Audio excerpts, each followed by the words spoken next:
"You get $1,000, Dad." My son mocked me, convinced he would inherit the $8 million his mother had left behind. I just waited in silence. When the lawyer turned to the next page, his face went pale. I was standing in front of the mahogany coffin when I felt my son's hand pushing me aside. It was not a gentle touch, the kind you would expect at a funeral. It was deliberate, calculated, strong enough to make me stumble in the worn dress shoes I had owned for 20 years. "Move aside, Dad. You have played your part." Michael's voice cut through the murmur of condolences like a rusty razor. 67 years of life, 42 years of marriage. And this is how my only son treated me the day I buried Elizabeth. Right there in front of business executives in Italian suits, neighbors pretending not to see distant relatives who came more for the food than for the memories. I did not cry, not at that moment.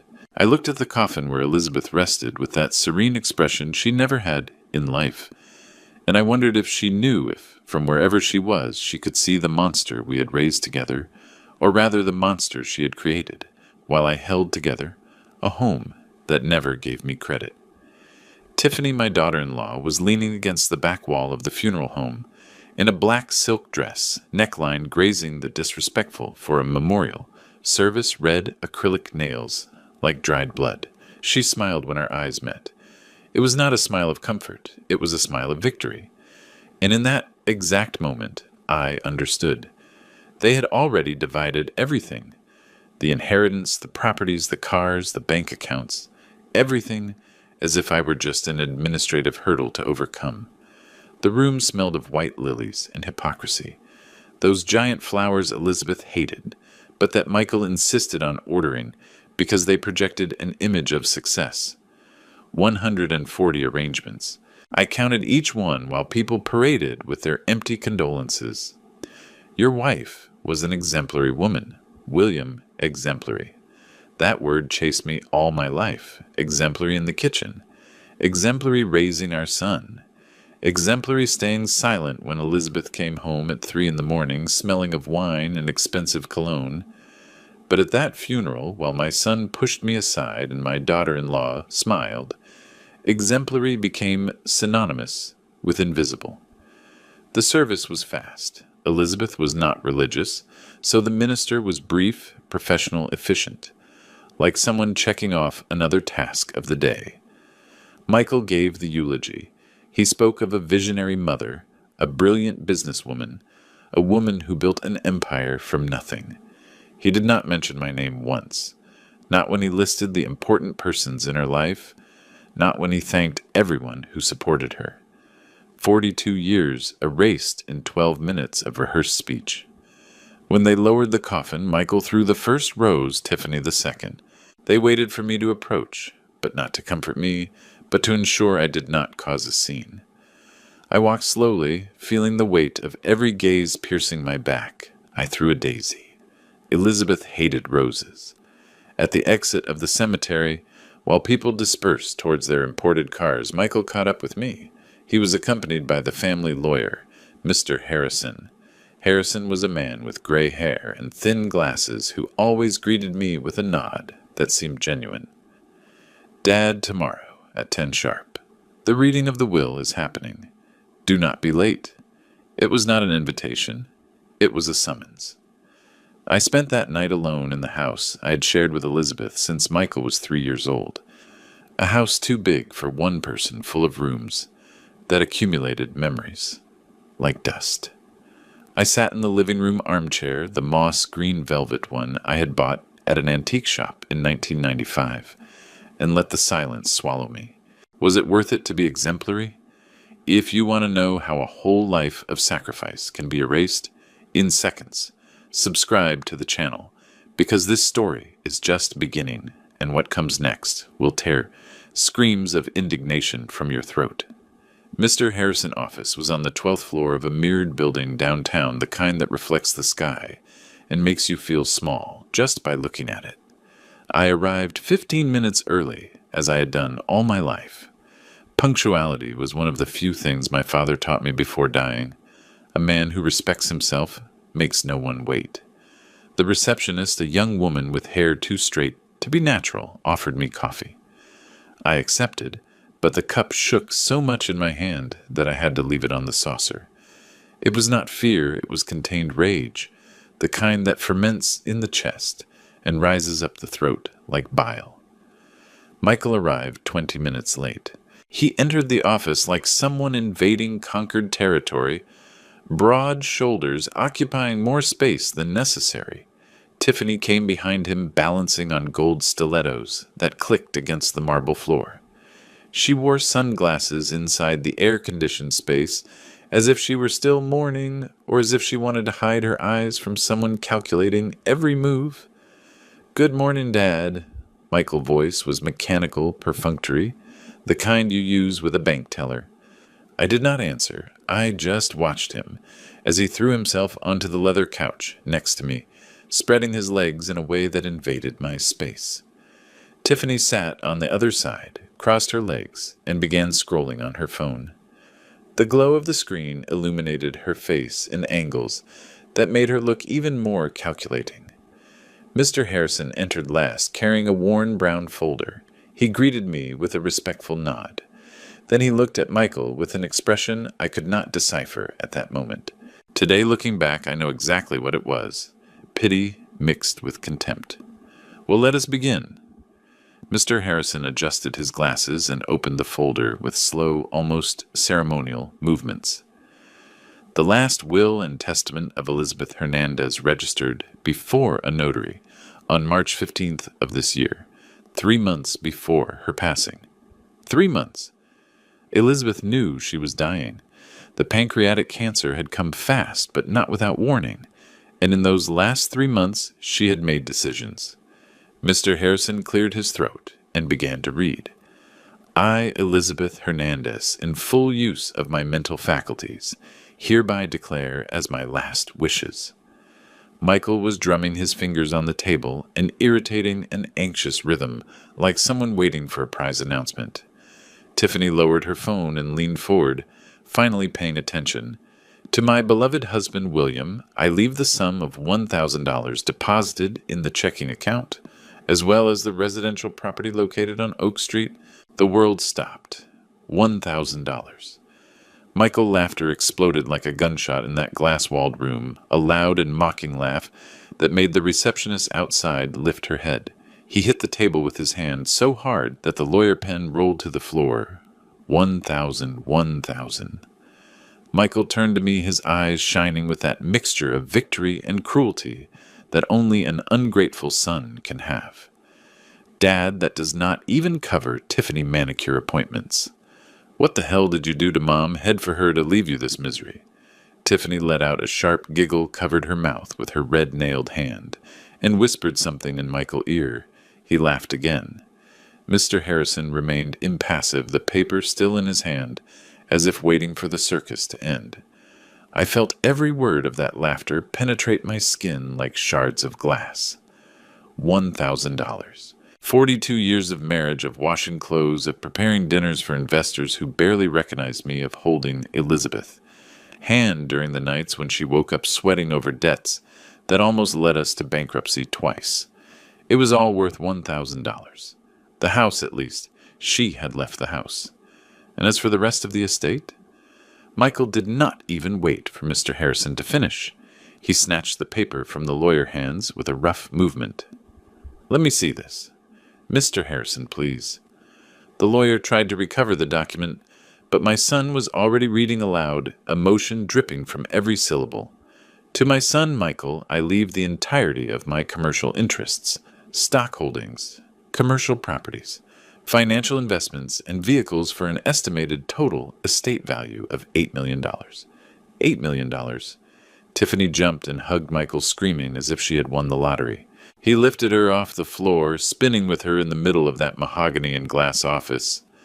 I remained seated, hands crossed over my synthetic leather briefcase, which I had carried for 8 years, watching my son celebrate as if I were not there, as if I had never existed.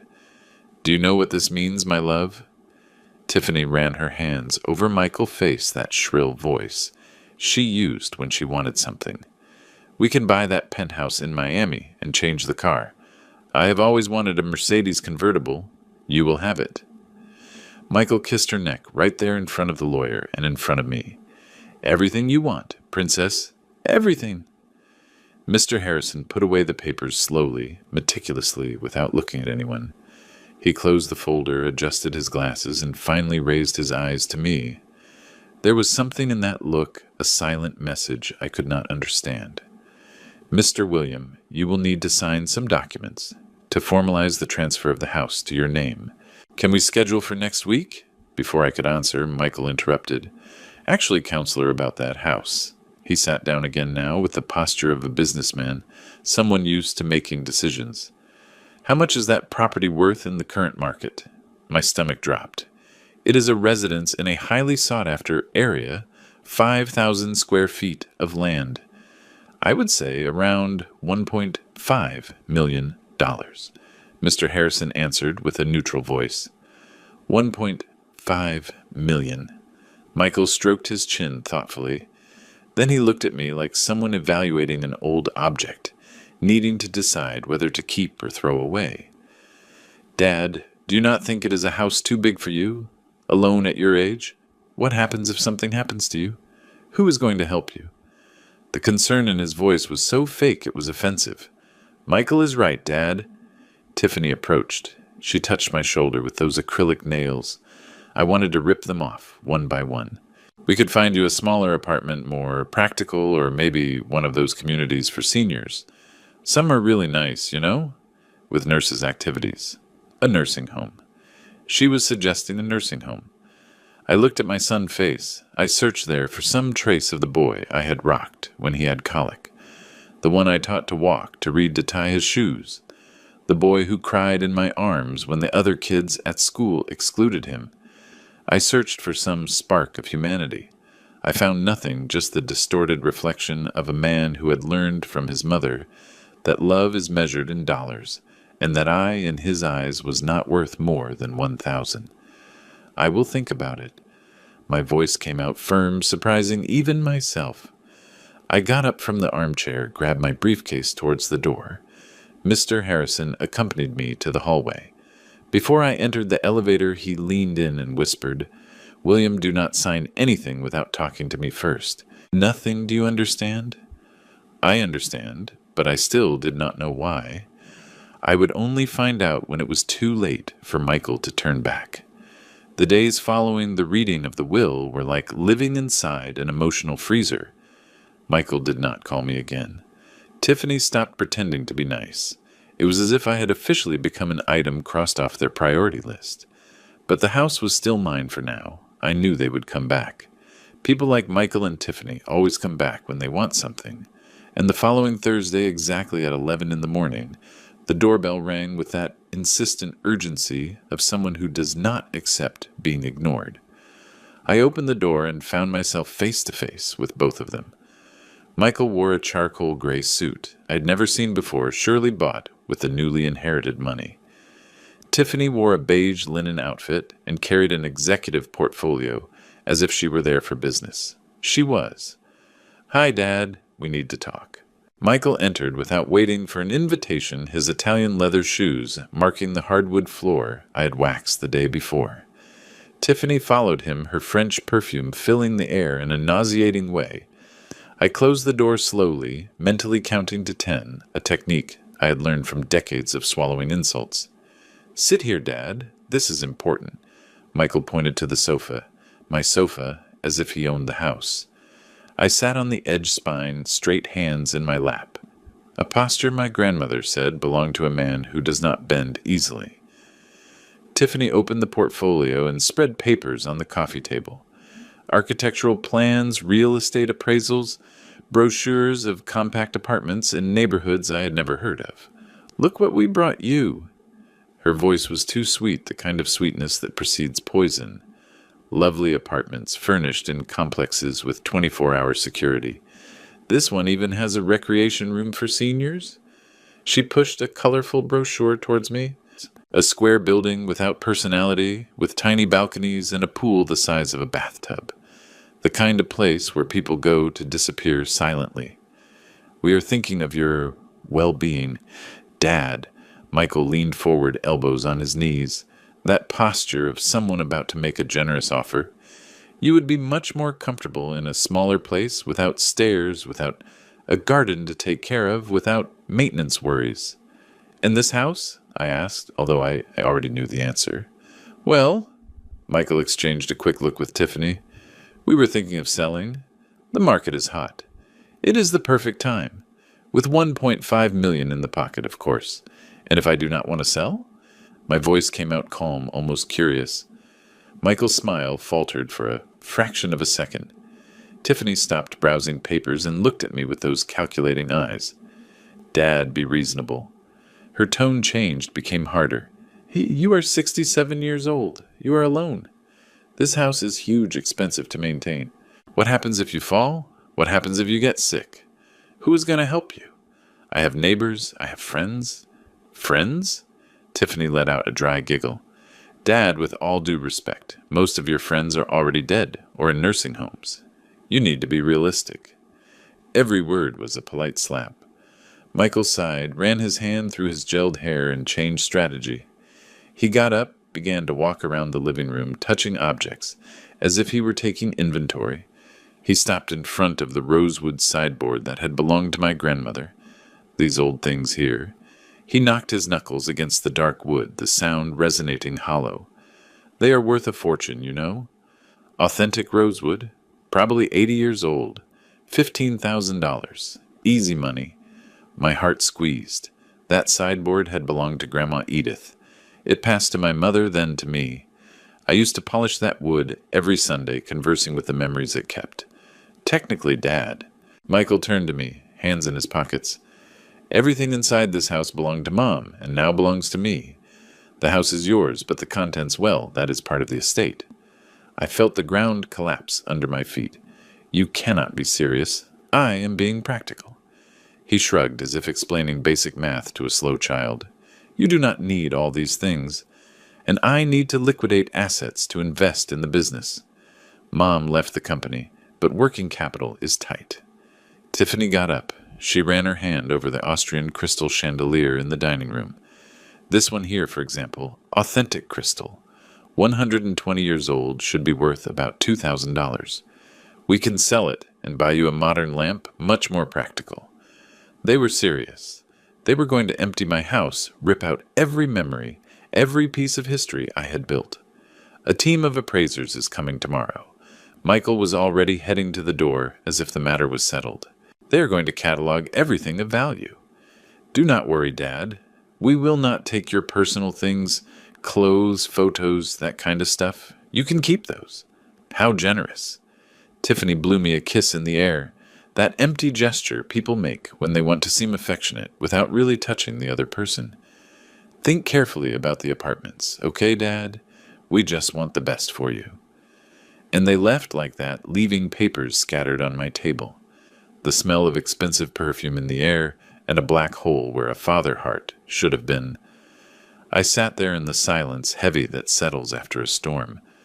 I looked at Grandma Edith sideboard the chandelier my mother had bought when she got married, the linen curtains she had sewn by hand 30 years ago.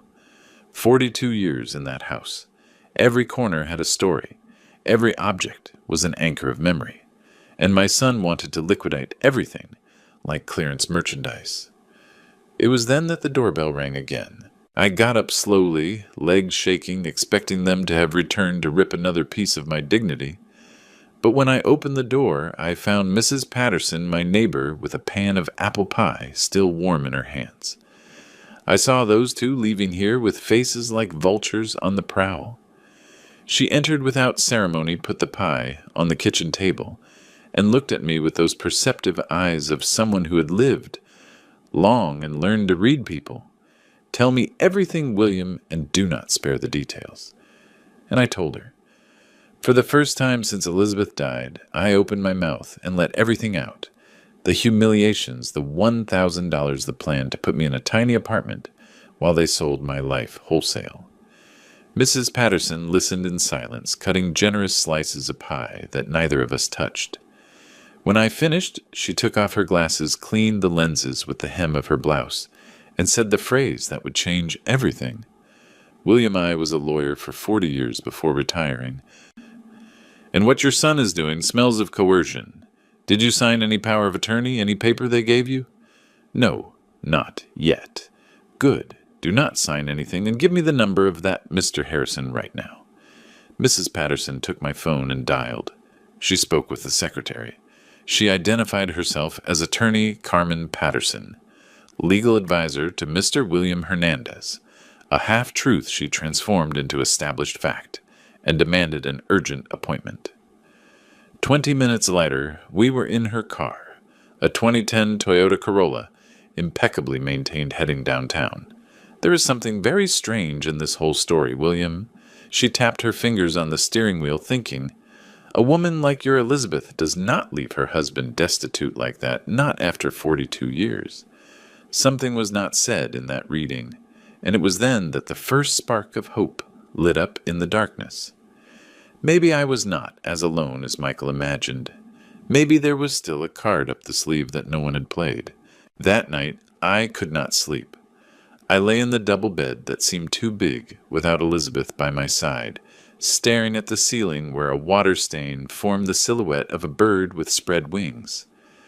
Elizabeth always said she would get it fixed. She never did. The memories came in waves, the kind you cannot control. 42 years pouring over me like cold rain at dawn. I met Elizabeth in 1983 at a college graduation party. I was 25 years old and in my third year of accounting, the first in my family, to reach higher education. My mother took sewing jobs to pay my tuition. My father had died when I was 12, leaving nothing but debts and a gold watch my mother never took off. Elizabeth was just starting in real estate. She had a rusty blue Datsun 3 mended dresses and an ambition that did not fit inside her chest. She looked at me from the other side of the crowded dance floor and said the boldest thing I had ever heard. You are going to marry me. You do not know it yet, but you will. And I did 6 months later. A simple ceremony at St. Michael Church with a 1-tier cake and a dress borrowed from her cousin. My mother cried with joy. You did it, son. You caught a hard-working woman. What she did not know, what no one knew, was that I dropped out of school 2 weeks before the wedding. Elizabeth had secured a plot of land in partnership with another investor. She was going to build her first building. She needed help with the paperwork, with the calculations, with the basic architectural plans. Just until the development gets going, William, then you can go back to school. I never went back. 3 months after the wedding, I found out Elizabeth was pregnant with Michael. She opened a bottle of cheap wine and toasted to the man of the house. It never crossed her mind. It could be a girl. It was not. Michael arrived weighing 8 pounds red and screaming, crying every night as if he were angry about being born. Elizabeth's first development was a failure. Her partner disappeared with the money, leaving only debts and a labor lawsuit. I remember sitting at the kitchen table with 3-month-old Michael in my arms, giving him a bottle, while watching my wife cry, sitting on the floor of the empty living room. We had sold the furniture to pay lawyers. I failed William. I am a failure. I could have agreed. I could have gone back to my mother house, asked for help, gone back to school. But I looked at that broken woman on the floor and made the decision that would define the next 40 years of my life. Get up. You did not fail. You stumbled. Now get up and try again. And she got up. With my support, with the money I had secretly saved, with my grandmother jewels, that I sold without telling anyone, we managed to pay the most urgent debts. Elizabeth started over, this time alone. Small plots, cheap houses, tight profits. I took charge of Michael. The house, the bills, the taxes. I made the spreadsheets by hand. I checked every invoice. I negotiated payment terms with suppliers using that soft voice that disarms men used to shouting. When Michael started school, I began to work for real. I got up at 5 in the morning to prepare meals. I dropped the boy at school at 7. I spent the day in the improvised office we had set up in the guest room. I picked up Michael at 5 in the afternoon. I made dinner, helped with homework, put him to bed. And when I finally lay down, Elizabeth came home smelling of beer and exhaustion, wanting to talk about projects. I slept well maybe 10 times in those first 10 years. The first big turning point came in 1995. Elizabeth secured financing to build an 8-story building. It would be the biggest development until then. But halfway through construction, the contractor declared bankruptcy. Half the building finished, half the buyers wanting to back out. The bank threatening to foreclose. I remember sitting at that same kitchen table, 12-year-old Michael, playing video games in his room when Elizabeth said, "It is over, William. I'm going to have to file for bankruptcy." I was 37 years old, my hair starting to gray hands dry from washing dishes and doing laundry. No degree, no career, no money of my own. Just a ring on the finger and a son who already started looking at me with the same disdain I saw in his mother eyes. But I did not let Elizabeth give up. I called every individual buyer, 32 calls. I explained the situation. I promised we would finish. I asked for just 6 months more. 28 agreed, 4 backed out. But we found new buyers. I went to the bank alone.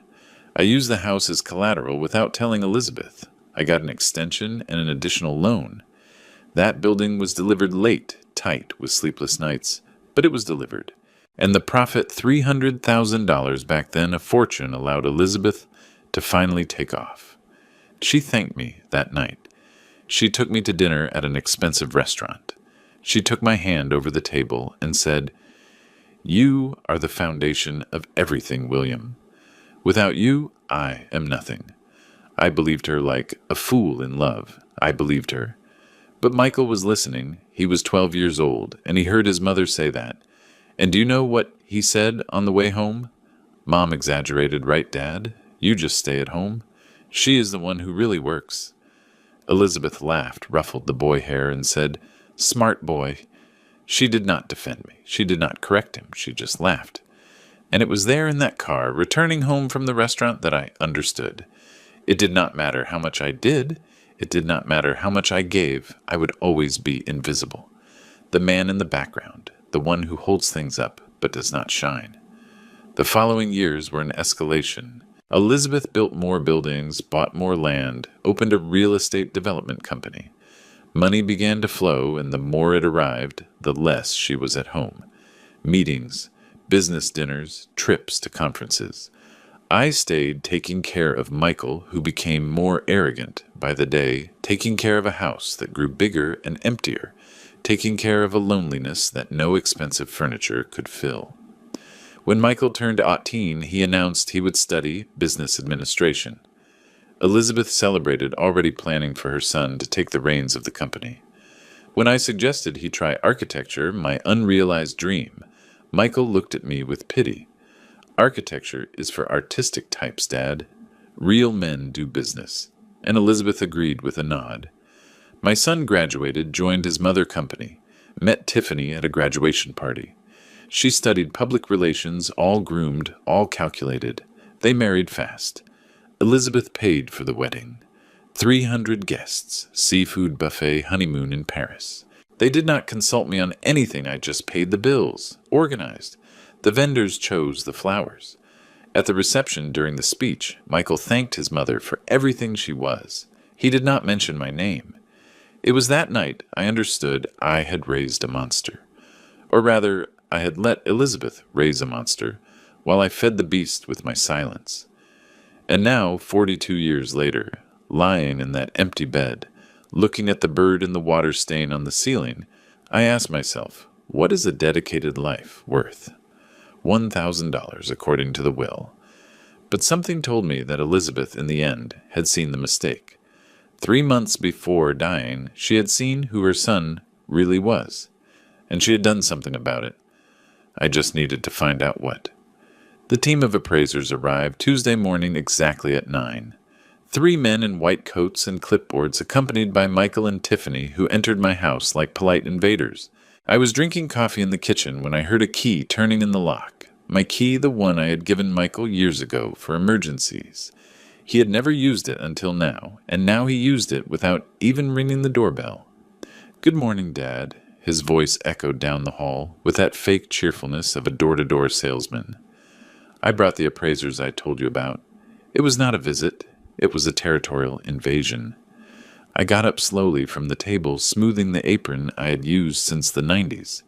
Faded blue plaid, with a patch on the pocket I had sewn myself.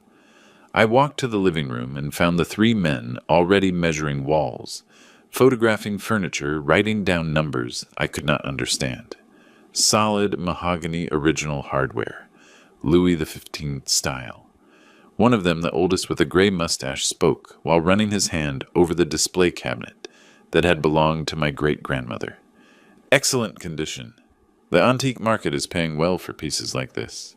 Tiffany was sitting on my sofa, scrolling on her phone, legs crossed, as if she owned the house.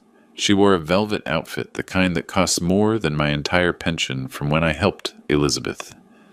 "Dad, you do not mind if I grab a juice from the fridge, right?" She did not wait for an answer. She got up and went straight to the kitchen, opening cabinets, rummaging as if looking for something beyond juice. Michael pulled me to the corner of the living room, away from the appraisers. "Dad, stay calm. They are just cataloging. We are not taking anything today." The tone was condescending, the kind you use with a stubborn child. "But you need to understand. Mom left me the estate.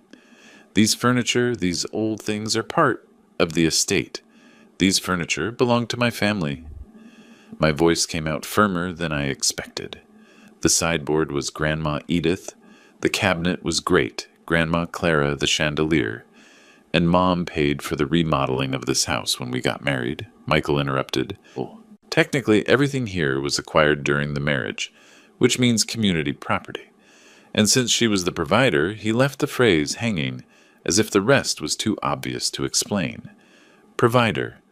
That word again, as if 42 years holding things up did not count as providing. The appraiser with the mustache approached, holding the rosewood sideboard with almost religious reverence. "Sir, this piece here is rare. American rosewood, probably from the 40s. Original hardware brass handles. It is valued at least $4,000 in specialized auctions." $4,000. Grandma Edith had received that sideboard as a wedding gift.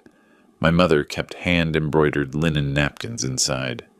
I kept family photographs in a secret drawer only I knew about. "Excellent." Michael clapped, rubbing his hands like someone closing a good deal. "Write it down. That goes straight to Sotheby." Sotheby. My grandfather, who was a carpenter and died without knowing how to read, would have the furniture he built with his own hands sold in an international auction house. And this chandelier, another appraiser pointed to the Austrian crystal chandelier in the dining room. Authentic Swarovski crystal, 120 years old, 15 original pendants. Estimated value between $3,000 and $5,000, depending on the buyer. My mother had saved 3 years to buy that chandelier.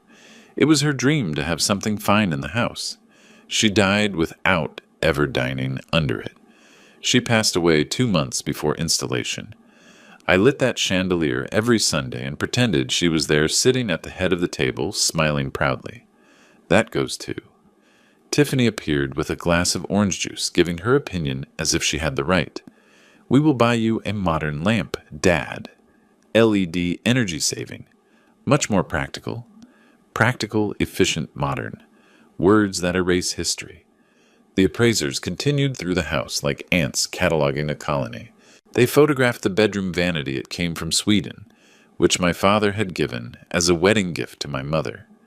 They measured the Venetian mirror in the hallway, an inheritance from an aunt I never met, but whose story my mother told every time we passed in front of it.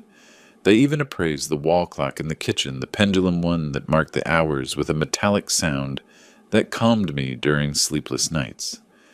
In total, this should easily bring $25,000 to $30,000, the main appraiser announced after 2 hours of inventory. Guaranteed market. People pay good money for other people's sentimental memories.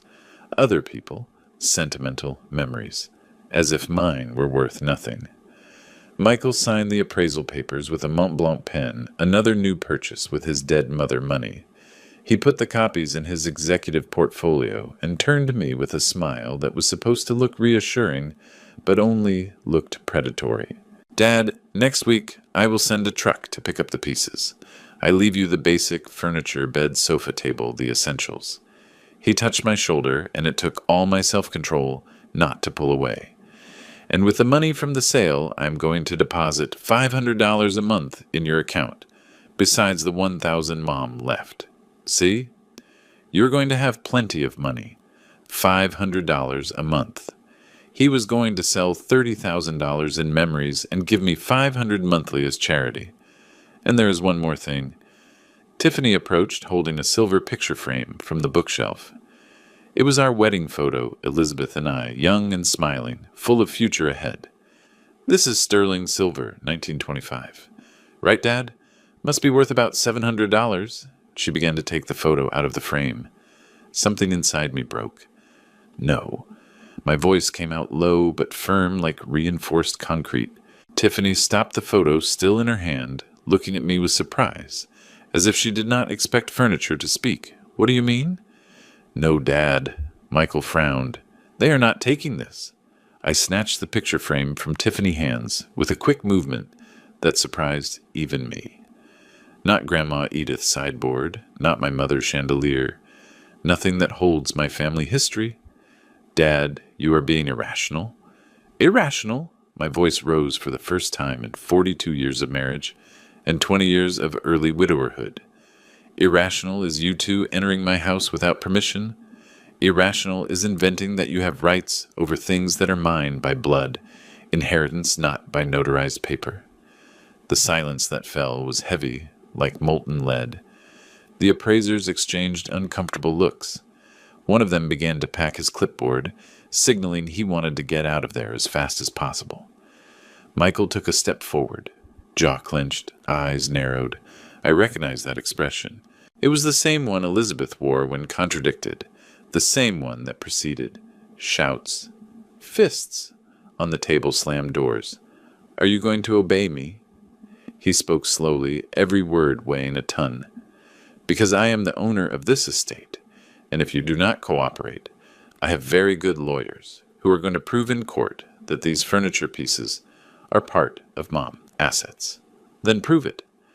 I heard my own voice, but it seemed to come from another person, a person tired of being trampled. Go to court, bring your lawyers, but until then, nothing leaves this house without my authorization, and I do not authorize it. Tiffany snorted, rolling her eyes. Michael, let us go. Let your dad have his sick attachment to his old things. We will fix it with Mr. Harrison. Harrison? They left, slamming the door. The appraisers followed quickly, relieved to escape the battlefield. I remained alone in the living room, still holding the silver picture frame, shaking from head to toe. Not from fear, from rage. 42 years swallowing insults, accepting crumbs, being the exemplary man who never complained. But there was a limit, and they had just crossed it. That same afternoon, Mrs. Patterson appeared at my door with a thermos of coffee and that determination of someone who does not accept no for an answer. She was 70 years old, white hair cut short, red-framed glasses, and an upright posture that defied gravity and time. I saw the circus they set up here this morning. She entered without ceremony, went straight to the kitchen, and poured 2 cups of coffee. 3 men in lab coats, your son leaving with a face like he bit a lemon. Tell me. And I told her everything. The appraisers, the furniture, the humiliation of seeing my own history quoted like flea market merchandise. Mrs. Patterson listened in absolute silence, nodding at the right moments, her eyes alert behind the thick glasses. When I finished, she took off her glasses. She cleaned them with the hem of her blouse. A habit I already knew meant she was processing important information, and looked at me seriously. William, there is something very strange in this whole story. Very strange. She drummed her fingers on the table, thinking. I was a lawyer specializing in family law for 40 years. I have seen everything. Spouses hiding assets, children forging wills, couples being manipulated. But this, she pointed at me, this smells of coercion and financial abuse.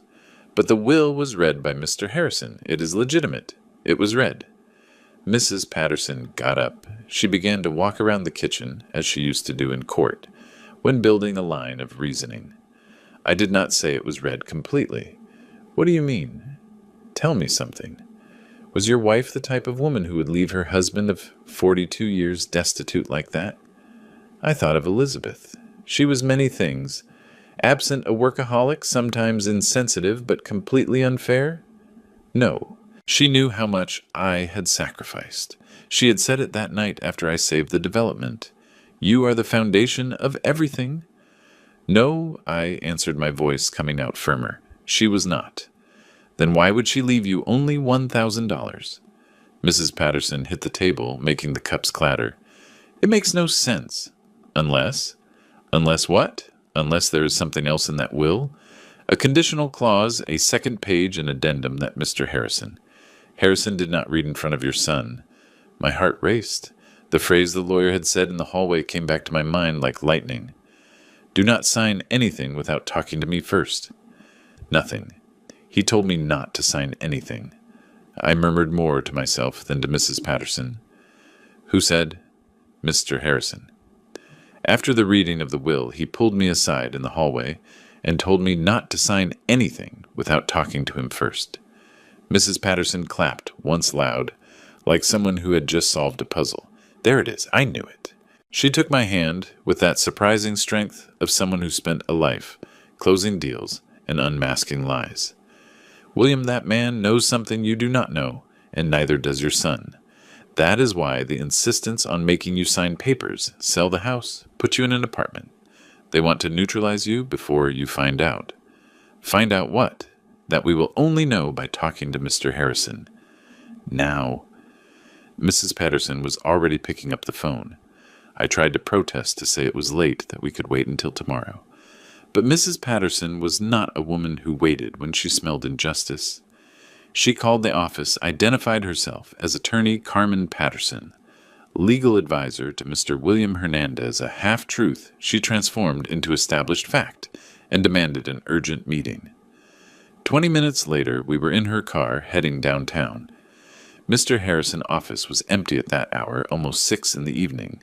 The receptionist had already left, but he was waiting for us personally, at the door jacket thrown over his shoulder. Tie loosened the face of someone who had spent all day in exhausting hearings. Mr. William. He shook my hand with both of his, a gesture that conveyed urgency and concern. I hoped you would come. Please come in.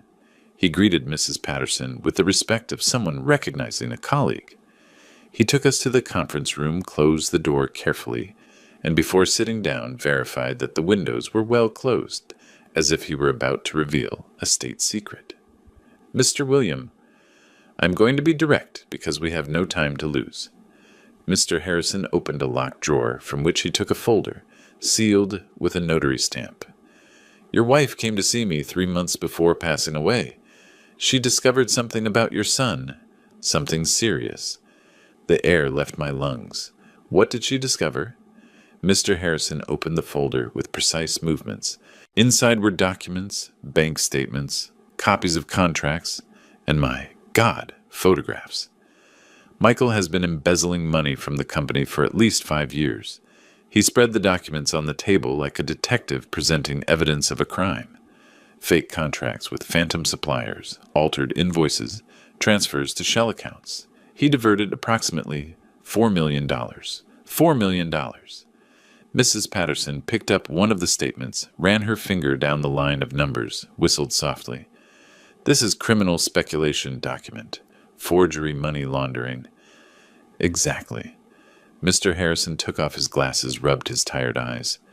Elizabeth was devastated when she found out. She hired an independent auditor and confirmed everything. She thought about reporting him to the police, but she could not. It was her son, her only son. So what did she do? My voice came out shaky. She changed the will. Mr. Harrison took a sealed envelope from the folder. My name was written on the front with Elizabeth's shaky handwriting. The writing that had worsened in her last months, but not a simple will. She created a conditional clause. Smart, Very smart. Mrs. Patterson leaned forward, smelling the legal strategy. What kind of clause? A behavior clause. Mr. Harrison opened the envelope, revealing 2 typed pages. In the first reading, I only read the first page, the one that left $1,000 to Mr. William, and the rest to Michael. But there is a second page, a page that can only be read if certain conditions are met. What conditions? I asked, barely able to breathe. The clause says the following. If my son Michael demonstrates within 30 days following my death undignified, disrespectful, or abusive behavior towards his father William, as documented by the testimony of the executor of the will, the entire inheritance I leave him shall revert completely to him, allocating it to my son. In this case, only the symbolic sum of $1,000, the same amount I initially assigned to his father. The silence that fell over that room was so heavy I could hear my own heart beating out of rhythm. Elizabeth did this. I could barely form the words. She did it, and she named me executor of the will, with powers to document Michael behavior during this 30-day period. Cameras, recordings, witnesses, everything is valid. Mr. Harrison slid a small device across the table, a digital recorder. Your mother asked me to install security cameras in the house months ago connected to my server. The reading of the will where he mocked you. Today, meeting with the appraisers who invaded your house. Mrs. Patterson picked up the recorder, her eyes shining with that satisfaction of a lawyer who had just found the definitive evidence. How many days have passed? 23. Mr. Harrison looked at me with intensity. 7 days remaining. William, 7 days to document your son character. He gathered the documents, and from what I have seen so far, he closed the folder with a definitive gesture. I think we already have more than enough material. I looked at that folder. Inside was a redemption, the proof that I was not invisible, that my sacrifice had not been in vain, that Elizabeth, in the end, had seen the truth. But there was also my son's sentence, and as much as he deserved it, as much as he had humiliated and disrespected me, he was still my son, and that hurt more than any inheritance could heal. Mrs. Patterson made chamomile tea when we returned home. She said it was to calm the nerves, but I think it was more to have something concrete to do while I processed the bomb that had just exploded in my life. I sat in the same kitchen chair where I had drunk coffee 1,000 mornings in a row, where I had helped Michael with homework, where I had cried hidden when Elizabeth forgot my birthday. And now I discovered that in the end she had tried to fix everything, or destroy everything depending on the angle. You need to understand something, William. Mrs. Patterson put the hot cup between my hands. Elizabeth did not do this out of cruelty. She did it for justice. And more importantly, she gave you the power of choice. What choice? To leave my son in poverty. $1,000 is not poverty. It is a choice. She pulled her chair closer to mine. She held my face with both hands, forcing me to look at her. Listen carefully to what I'm going to tell you, because it is important. You are not destroying your son. He destroyed himself when he chose to steal from his mother, humiliate his father, and think he would get away with it. But he is my son, and you are his father, not his doormat. Being a father is not accepting abuse. Being a father is not allowing your son to become a monster without consequences. Sometimes, the greatest proof of love is letting someone fall so they learn to get up alone. I drank the tea in silence, feeling the hot liquid descend and warm the frozen void that had settled in my chest. Mrs. Patterson was right. I knew it. But knowing did not make the decision less painful. Mr. Harrison said 7 days remain. I spoke more to myself. 7 days until the clause activates. What happens if they find out? They will not find out.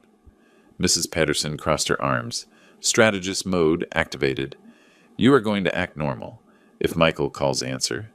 If he shows up here, receive him. Let him continue hanging himself with his own rope. I do not know if I can pretend. You do not need to pretend. Just be yourself, the man who survived 42 years of invisibility without losing his dignity. Mrs. Patterson squeezed my hand. If at any moment you waver, call me, no matter what time.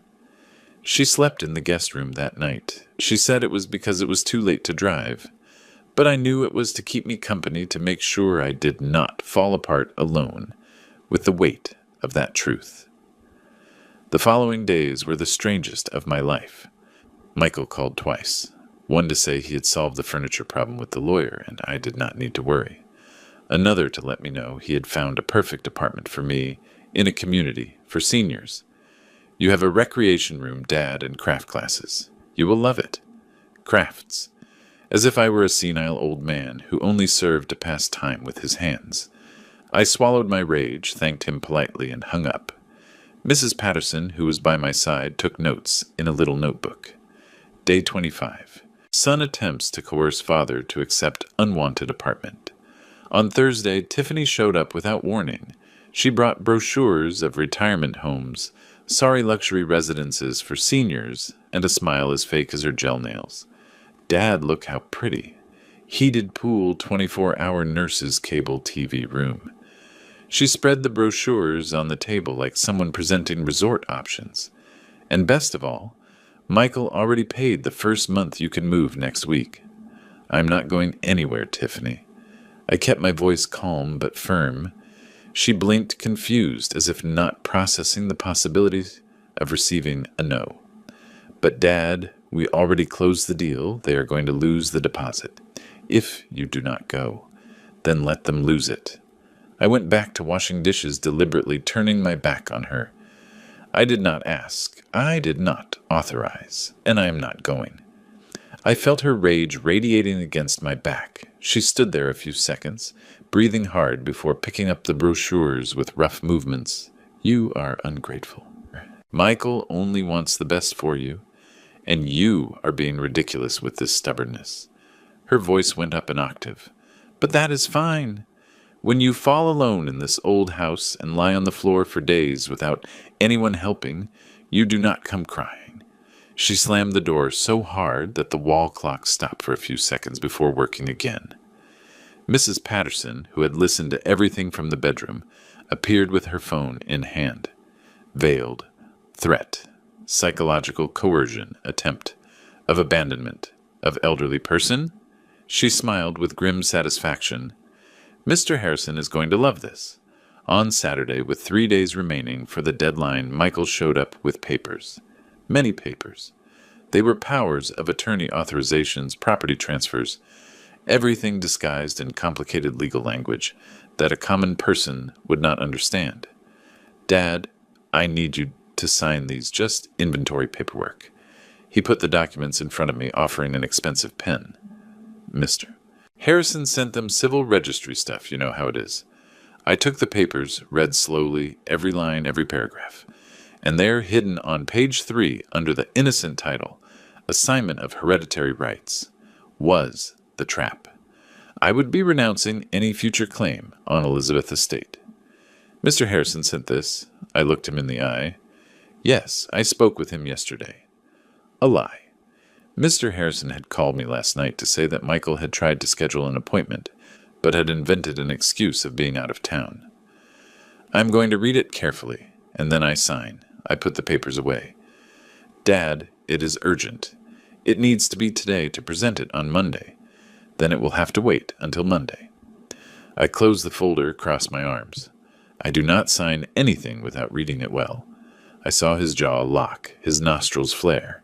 His eyes darken in that way Elizabeth got when she was contradicted. You are challenging me? His voice came out low, dangerous. I am exercising my right to read what I sign. Do you know what your problem is? Michael got up abruptly, the chair scraping the floor. You never knew your place. You always believed you had the right to have an opinion, to decide to have a voice. But the truth is, you were always that, nothing more. Elizabeth husband. And now that she is dead, you are nothing. Every word was a precise slap. Nothing, he repeated, savoring the cruelty. Do you think you built something? That you helped with something? You were the luxury housekeeper, Dad, the one who cooked, cleaned, and stayed silent, while real men brought the money. I remained still. Not even Mrs. Patterson, who had come down when she heard the argument, dared to interfere. So I am going to tell you in a way even you understand. Michael leaned close to my face. Either you sign those papers, or I sue you for obstruction of probate proceedings. And believe me, I have very, very good lawyers. Lawyers who are going to prove that you do not have mental capacity to manage assets. They are going to commit you by force if necessary. He leaned even closer.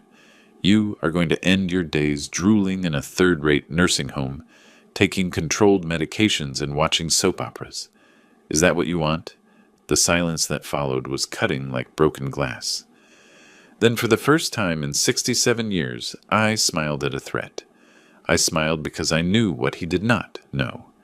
I smiled because only 3 days remained. I smiled because every word of that speech was being recorded by the device Mr. Harrison had discreetly installed in the living room lamp. Do you know what, Michael? My voice came out calm, almost gentle. You are absolutely right. I never knew what my place was because my place was never under anyone's feet. I took the papers and tore them slowly, one by one. Now get out of my house and only come back when you learn that respect is not inherited. It is earned. Michael left my house that Saturday with a hatred so palpable I could taste the bitterness of it in the air. This time he did not slam the door. He just left in silence, and that silence was much more terrifying than any scream. Tiffany was waiting for him in the car looking at her phone. I saw through the window when he got in, hit the steering wheel twice, and sped off tires, screeching on the asphalt. She turned to look at my house, and even from the distance I could see the smile. It was not a smile of victory. It was a smile of someone who was planning something. They are going to come back. Mrs. Patterson was by my side, watching the car disappear around the corner, and they are going to come back with everything. I know. 3 days remaining, William. 3 days until the deadline of the clause. Can you hold on? I looked at that woman I barely knew 2 weeks ago and who was now my only real ally in this silent war. Mrs. Patterson had lit a light in a corridor I thought ended in complete darkness. I am going to hold on. My voice came out firmer than I felt, because I have no choice. But in reality, for the first time in a long time, I did have a choice, and I was choosing not to bow. That same night, Mr. Harrison appeared discreetly through the back door. He brought a laptop and a serious expression that made his face look like a familiar crime scene. William, I need you to see this. He opened the computer on the kitchen table, adjusted his glasses, and pressed play. The screen showed my living room, a discreet angle, captured by the hidden camera in the lamp. And there was Michael, in high definition, saying every poisonous word he had spat hours before. You were the luxury housekeeper dad, the one who cooked, cleaned, and stayed silent while real men brought the money. Hearing it a second time did not hurt less. But this time there was a layer of distance, as if I were watching someone else's story. A man who had been humiliated too long. I also have recordings of the reading of the will, the meeting with the appraiser's Tiffany visit with the nursing home brochures. Mr. Harrison ran his fingers over the trackpad, showing folder after folder of audio and video files. 27 days of documentation, 27 days of your son proving exactly the type of character your wife feared he had. Elizabeth knew. She knew. Mr. Harrison closed the laptop carefully like someone closing a coffin. The financial diversions were the straw that broke the camel back. But Elizabeth had been observing her son's behavior for years. The arrogance, the contempt, the lack of empathy. She told me something I will never forget. Counselor, I raised a monster, and now I need to ensure that monster does not destroy the only person who was always by my side. Tears came without asking permission. They were not tears of sadness. They were tears of validation, of finally being seen by someone who mattered. Mrs. Patterson hugged my shoulder, squeezed hard. 3 days remaining. Mr. Harrison put the laptop in his bag. Monday. 30 days will have passed since Elizabeth's death. I've called a new meeting at the office for a supplementary reading of the will. Michael. He does not know what it is about, but he is going to attend. I sent the official summons through the civil registry. He has no choice. And if he suspects? The lawyer allowed himself a discreet smile. He thinks this meeting is for you to finally sign the inheritance waivers. I left it implied in the summons. He is going to arrive confident, victorious, and he is going to leave destroyed. Mrs. Patterson completed without a shred of pity in her voice. Sunday, the day before the final meeting, the house was strangely silent. Neither Michael nor Tiffany made contact. No calls, no surprise visits, nothing. It was the calm before the storm, and I could feel the electricity in the air. I spent the day organizing the house, not because I needed to. The house was spotless, but because I needed to do something with my hands to not go crazy with anxiety. I was polishing Grandma Edith's sideboard for the third time when I realized I was not just cleaning wood, I was saying goodbye. Because regardless of what happened tomorrow, nothing would ever be the same again. Either I would lose my son definitely, or he would learn a lesson so hard that maybe he would never forgive me for applying it, which could be worse. The conference room was exactly as I remembered it. Varnished mahogany table leather chairs, large windows showing the city down there, small, distant, oblivious to the drama that was about to unfold inside. Michael threw himself into a chair with that posture of master of the universe, legs open, arms extended over the back of the chair next to him. Tiffany sat next to him, crossed her legs, and began scrolling on her phone, as if this was just another boring meeting she attended out of obligation. Mrs. Patterson positioned herself strategically by my side. Mr. Harrison went to the door. He closed it with a discreet click that made Michael raise an eyebrow, but he said nothing. Then he returned to his chair, opened that same worn brown folder, and adjusted his glasses with meticulous movements. Well, Michael slapped his thighs. Impatient, let us finish this. I brought new documents for my dad to sign, simpler this time without complicated legal jargon. He pushed a folder across the table in my direction. Actually, Mr. Michael, we are not going to need those documents. Mr. Harrison did not even look at the folder. Today's meeting has a different purpose. Silence. Michael blinked, confused. Tiffany lowered her phone. What do you mean by different purpose? Her voice had lost some of its arrogance. We are here for the supplementary reading of your mother will. Mr. Harrison opened the folder. He took out the same envelope I had seen days ago. There was a second page that was not read in the first meeting. For legal and contractual reasons, it could only be revealed after 30 full days had passed since her passing. I saw the color drain from Michael's face. Not completely, not yet, but enough for him to know something was wrong. Second page. What is this about? He leaned forward, trying to look merely curious. But I saw the tension in his shoulders. Why was I not supposed to know? Mr. Harrison responded with that professional calm of someone who had seen many storms. Your mother registered this additional clause 3 months before passing away, with express instructions that it only be revealed after a period of observation. Observation of what? Tiffany had leaned forward too, her acrylic nails tapping nervously on the table. Of the behavior of Mr. Michael Hernandez towards his father. The temperature of the room dropped 10 degrees. Michael let out a short, uncomfortable laugh. Behavior? What the hell does that mean? Mr. Harrison did not answer. He just began to read, his voice firm and clear without emotion. Additional clause to the last will and testament of Elizabeth Hernandez. Considering that I have reasons to believe that my son might not treat his father with the respect and dignity he deserves after my passing, I establish the following. If it is proven through appropriate documentation gathered by the executor of the will that Michael Hernandez demonstrated undignified, disrespectful, coercive, or abusive behavior towards William Hernandez within 30 days following my death, the entire inheritance I leave him shall revert completely to my husband.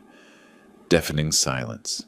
To my son in this case shall correspond solely the symbolic sum of $1,000. The same that I initially assigned to his father, as a reminder that respect and dignity are not inherited, they are earned. Michael jumped to his feet, the chair almost tipping backward.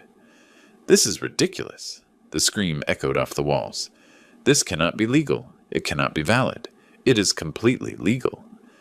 Mrs. Patterson spoke for the first time, her lawyer voice cutting the air like a sharp blade. "Wills can contain conditional clauses, and this was drafted, executed, and registered before a notary, with all necessary formalities." Undignified behavior. Michael ran his hands through his hair. He was beginning to sweat. Who defines what is undignified behavior? That is too subjective. Not when there is documentation. Mr. Harrison turned on the laptop that was on the table. "According to instructions left by your mother, I was named executor of the will, with powers to observe and document your interactions with Mr. William during the 30-day period. You spied on me." Michael's voice went up an octave. "Documented?" Mr. Harrison corrected, pressing play. The first scene that appeared on the screen was from the reading of the will. Michael laughing, mocking the $1,000 they left me. The words echoed through the room again, now amplified by the speakers. 1,000? That does not even cover Tiffany manicure appointments. Tiffany sank into her chair, pale. The video continued. The meeting with the appraisers, Michael cataloging my furniture like merchandise, Tiffany visit with the nursing home brochures, and finally the scene from Saturday. Michael calling me luxury housekeeper, saying I was nothing threatening to have me committed by force. Every word, every gesture, every expression of contempt documented in high definition. When the video ended, Michael was white as paper. Tiffany had her hand over her mouth, eyes wide open. 27 days of documentation. Mr. Harrison closed the laptop. 27 days of behavior that characterizes according to legal analysis I requested from 3 independent specialists: psychological abuse, coercion attempt, of misappropriation of assets, and threat of illegal imprisonment. I was angry. People say things when they are angry. Michael was desperate, now his hands shaking. That cannot count. I did not know you were recording me. Exactly.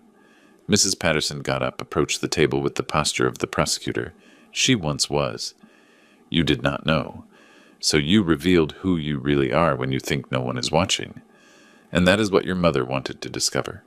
Not the son who pretended to be in front of her, but the man he had become when he thought there were no consequences. Michael turned to me, and for the first time in a long time, I saw real panic in his eyes. Dad, you are not going to allow this to happen, right? I am your son. I was just stressed by mom death. You know how it is? It was not personal. He was begging now, his voice breaking. Please, you cannot do this to me. I looked at that 40-year-old man, sweating cold, desperate pleading, and I did not see my son. I saw a stranger who had learned all the wrong lessons in life. You are right, Michael. I cannot do this to you. My voice came out calm, serene. You did it to yourself. No. He hit the table. I am going to sue. I am going to annul this ridiculous will. I have rights. I am an only child. You can try. Mr. Harrison gathered the documents with irritating tranquility. But you are going to lose, and you are going to spend the $1,000 you will have left on legal fees. Your decision.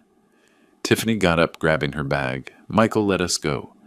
We are going to fix it with other lawyers. Real lawyers. She threw a poisonous look at Mr. Harrison. But Michael did not move. He was looking at me with an expression that oscillated between hatred and disbelief, as if he could not process that the invisible man he had trampled all his life had just flipped the game. How many years, Dad? His voice came out broken. How many years did you spend waiting for this? Planning to destroy me? I did not plan anything, Michael. Your mother planned. I just let you show who you really are. I got up, grabbed my briefcase. And if it serves as consolation, I hope those $1,000 teach you more about dignity than $8 million ever would have. I walked towards the door. Mrs. Patterson unlocked it. She opened it for me. Before leaving, I turned one last time. Michael was still sitting, head in his hands. Tiffany was on the phone, probably already calling lawyers, calculating if there was still any way to save the money, and I felt nothing. Neither joy for the victory, nor sadness for the loss. Just a strange emptiness where a father love should have been. Maybe that was what it meant to finally be free.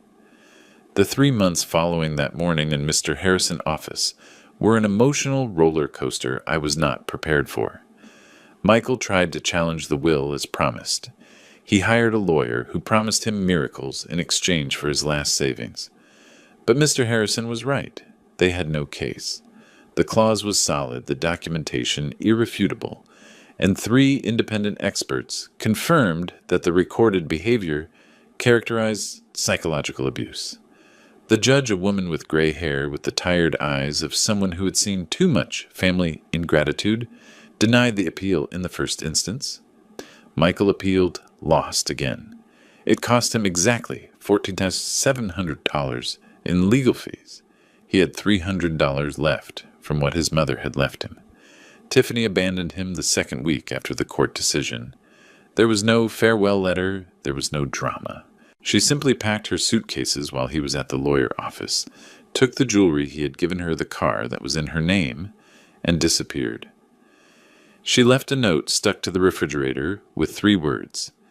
It was fun while it lasted. I found out about this through Mrs. Patterson, who found out from the gossip of the building where Michael lived, who coincidentally was the cousin of one of her former clients. Female information networks are more efficient than any intelligence service. I felt neither pity nor joy, just a cold realization. He had chosen a woman who loved him for what he had not, for who he was. And when the having ran out, the being was not enough. As for me, for the first time in 67 years, I needed to discover who I was, when I was not being defined by someone else. I was no longer Elizabeth husband. I was no longer Michael father. I was just William. And William needed to reinvent himself. The first thing I did was renovate the house, not because I needed to, the structure was solid, but because I needed it. I hired a young designer, a girl with big glasses and hair dyed electric blue, who listened to me for 3 hours before drawing a single line. You want to transform memories into new beginnings? She had said, looking at the rooms with eyes that saw possibilities. Let us do it. We painted the walls, no more beige and white, the colors Elizabeth preferred, because they were neutral and increased property value. I chose cobalt blue for the living room, a deep blue that reminded me of the ocean I had never seen up close. Gold for the trim frames, doorknobs, baseboards. The designer suggested they made all the difference. The kitchen received Portuguese tiles in yellow and orange tones, colors that seemed to hold sun inside the house, even on cloudy days. Grandma Edith's sideboard stayed in the same place, but now restored, refinished, shining with renewed dignity. My mother's chandelier was cleaned, piece by piece, every crystal pendant polished until it reflected light like little stars. And where our wedding portrait used to hang Elizabeth and I, young and full of illusions, I put a photograph of myself at 25 before marriage, when I still dreamed of being an architect. That young man in the portrait had bright eyes. I had forgotten I was once like that. At 67, I enrolled in the open program at the University for Seniors, not to complete the architecture degree. That dream had been left behind, and that was fine. But I took a course in art history, another in urban gardening, and a third on civil rights that Mrs. Patterson insisted I take. You never know when you are going to need it, she had said with that knowing smile. I made real friendships, not the superficial friendships of a businesswoman husband where you smiled at dinners and never revealed anything true, but friendships of people who recognized themselves in pain and overcoming. Men like me who had spent decades being invisible and were learning to occupy space. Henry's 71 widower of a doctor who cheated on him openly and left half the inheritance to her lover. Robert, 65, divorced after discovering his wife had a second family in another city. James, 69, who never married, because he took care of his sick father until he died, and when he was finally free, he was too old to start. We met every Tuesday afternoon in my cobalt blue living room. We drank tea in cups I had bought especially for this fine porcelain with gold details, and told our stories. We laughed, we cried. We reconstructed our narratives in a way that made sense to us, not to the women who defined us. I planted a garden in the backyard. Roses, jasmine, lavender flowers that Elizabeth never allowed because they attract bees and require work. Now the bees came and the work was mine. And there was something deeply satisfying about getting hands dirty and seeing something beautiful grow from my care. 6 months after the meeting in Mr. Harrison's office, Michael appeared. He did not warn he was coming. He just rang the doorbell on a Saturday morning, and when I opened the door, I almost did not recognize him. He had lost weight. His beard was unshaven. His clothes were simple, a faded t-shirt, worn jeans. Nothing like the Italian suits and leather shoes. "Hi, Dad." His voice came out hoarse as if he had not used it much lately. "Michael." I did not invite him in, not yet. We stood there on the threshold, an uncomfortable silence stretching between us like old gum. "Hey." He swallowed hard. "I needed to talk to you." "Then talk." He looked around the empty street, his feet anywhere but at me. "I got a job at an accounting firm, administrative assistant, minimum wage and a half." A pause. "It is humiliating. Me, who was a company director, now I file papers and make coffee for people who earn less than what I used to spend on meals." Wait, I was not going to make it easy for him. "It is honest." He took a deep breath. "And at the end of the day, when I lie in bed in the tiny apartment I share with 2 other guys, at least, I sleep without feeling like I stole from someone. Something moved in my chest, small, cautious. It was not forgiveness, not yet, but maybe it was the beginning of something similar. Why did you come here, Michael?" Finally he looked at me, and I saw in his eyes something I had never seen before, genuine shame. "Because I spent 6 months blaming you, blaming Mom, blaming the world, and this morning I woke up and realized the only guilty one was me." His hands were shaking. "I was a horrible son, not just ungrateful, I was cruel, and you did not deserve any of that." Tears began to roll down his face. They were not manipulative tears. I already knew those. These were tears of someone who finally saw the monster in the mirror. I did not come to ask for forgiveness, because I know I do not deserve it. And I did not come to ask for money, because I learned that money I did not earn is worth nothing. He wiped his face with the back of his hand.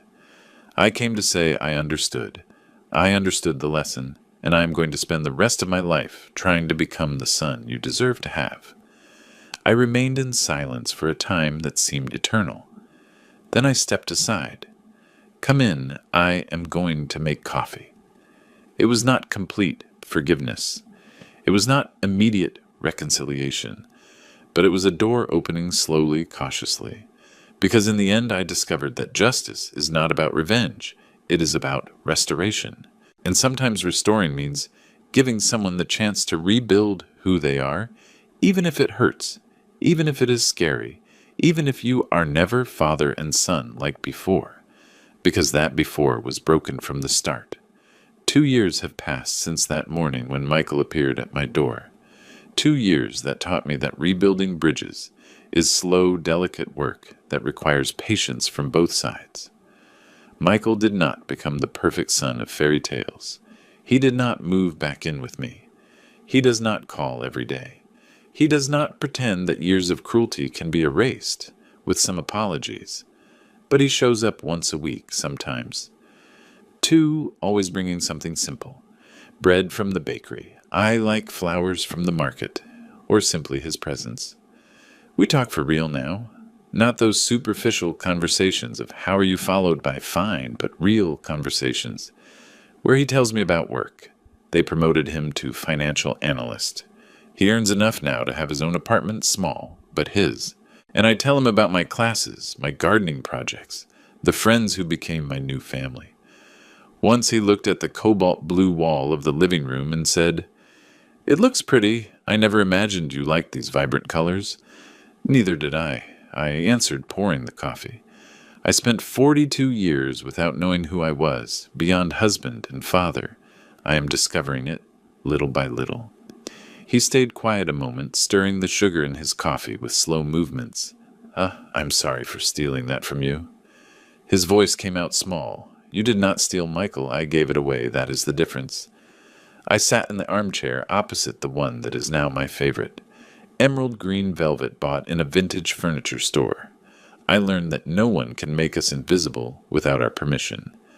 I chose to disappear because I thought that was what a good husband, a good father did. I was wrong. It was the most honest conversation we had had until then. On my 70th birthday, Michael had already turned 42. He showed up with a carefully wrapped gift. When I opened it, I found a rosewood picture frame clearly handmade with simple but careful carvings.